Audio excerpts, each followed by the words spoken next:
Bonjour et bienvenue chez Saint-Cyr Automobile. Aujourd'hui, je vais vous expliquer comment fonctionne un autoradio sur un Opel Meriva.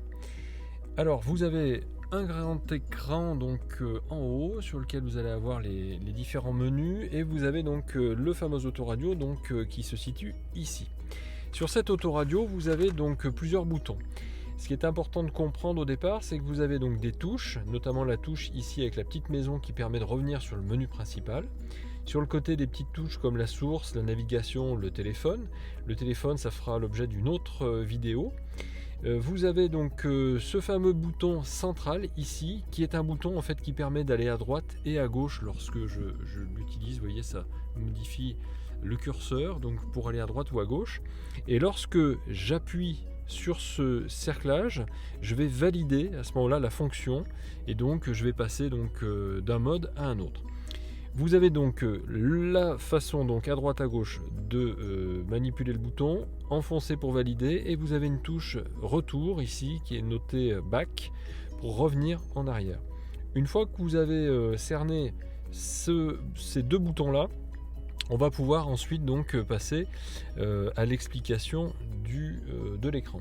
Donc tout d'abord, on appuie donc sur le bouton maison. Le bouton maison vous permet ici, je vais me rapprocher, de lire en fait en cours. Alors je vais me positionner dessus. En cours, ça veut dire que en cours il y a de la musique. La musique, c'est la radio. Ensuite, si je veux aller sur la navigation, je peux aller directement sur l'onglet navigation, le téléphone, la fonction radio avec AM ou la fonction radio avec FM. Et si j'ai mis un CD dans l'appareil, vous allez avoir le curseur ici CD qui va s'allumer. Si vous avez mis une prise dans la prise USB, une clé USB, vous allez pouvoir lire votre clé USB. La clé USB, elle, se situe ici, à côté en fait de la prise 12 volts. Donc voilà, pour savoir comment fonctionne par exemple la radio. Donc je suis sur la radio en allant directement sur le premier onglet. Une fois que je suis dessus, vous voyez apparaître par exemple Bleu Savoie, parce que là je suis sur Bleu Savoie. Et donc si je veux moduler, c'est-à-dire changer les fréquences, je vais sur l'appareil ici, soit à droite, soit à gauche, utiliser les petites flèches qui va me permettre en fait de changer les sources. Voilà, là je suis en Bleu Savoie, je vais passer sur les radios suivantes ou radios précédentes. Si jamais je veux utiliser la source différente, j'appuie directement, puisque je suis sur le mode radio, j'appuie sur ce bouton pour valider et là apparaît la liste des radios.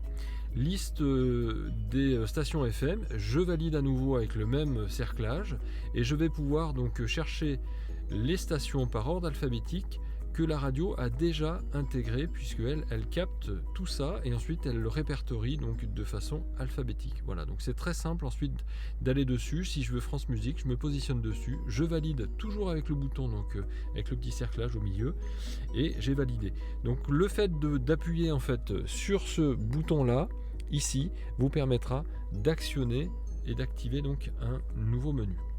Je rappuie sur le bouton maison sur l'autoradio et là je vais dans navigation. Quand je vais dans navigation, je valide et une fois que j'ai validé, de la même façon, je valide à nouveau aussi une deuxième fois sur ce bouton là et là j'ai la possibilité de saisir la destination. De la même manière, je vais pouvoir valider ma destination en entrant une adresse, en entrant simplement un point d'intérêt. Point d'intérêt, c'est si vous cherchez un parking, un aéroport, des stations-service, etc. Les précédentes destinations ou sélectionner directement sur la carte. Donc vous pouvez le faire toujours pareil avec le petit cerclage que vous allez tourner à droite ou à gauche. J'entre une destination. Alors quand on entre une destination, d'abord on choisit le pays. Donc là on est en France, donc c'est bon. Mais si jamais je voulais modifier, je vais pouvoir appuyer sur le cerclage et choisir le pays en question. Là je reviens en arrière avec le bouton back, avec le bouton retour que je vous ai expliqué au départ. Je vais choisir la ville et donc pareil, je vais diriger avec mon bouton là qui sert à tout, ce petit bouton fourre-tout. Je vais me positionner sur le A. Ensuite je vais me positionner sur le N et vous voyez que les lettres n'apparaissent que celles qui sont disponibles. Donc ça élimine en fait toutes les lettres qui n'existent pas lorsque je cherche une ville. Donc là je cherche, vous l'avez compris, donc Annonay. Et une fois que j'ai suffisamment rempli le case, il me propose donc Annonay, Boulieu-les-Annonay, Saint-Marcel-les-Annonay, etc. Je valide à nouveau en appuyant sur le cerclage. Je vais choisir la rue. Alors si je choisis la rue par exemple Pierre de Coubertin, plutôt que de taper rue Pierre de Coubertin, je vais tout simplement taper par exemple Coubertin, et en faisant ça je vais filtrer très rapidement. Voilà, j'ai tapé COU et du coup il me propose la rue Pierre de Coubertin. Voilà, c'est un exemple. Et ensuite je vais chercher donc dans terminer pour valider ma navigation. Il me propose soit de démarrer le guidage, soit d'afficher sur la carte, soit de l'enregistrer, parce qu'on peut l'enregistrer comme quelque chose qui sera un favori ensuite, ou comme un domicile par exemple.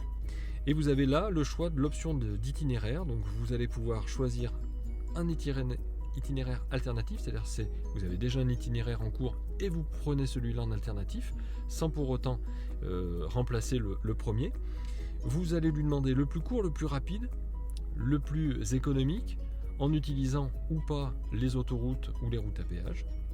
Une fois que vous avez fait votre sélection, vous démarrez le guidage, le calcul d'itinéraire se fait, et ensuite, voilà. Ensuite, votre voiture vous parle, elle vous donne ici le petit onglet pour vous dire qu'il faut faire demi-tour. Ensuite, en dessous, vous avez ici les 9,7 km qui vous séparent de votre destination, l'heure d'arrivée. Et si vous utilisez à nouveau ce petit bouton fourre-tout en tournant à droite ou en tournant à gauche, vous allez pouvoir ici demander à la carte d'être plus ou moins rapprochée ou plus ou moins éloignée de votre route, voilà, pour avoir un affichage différent.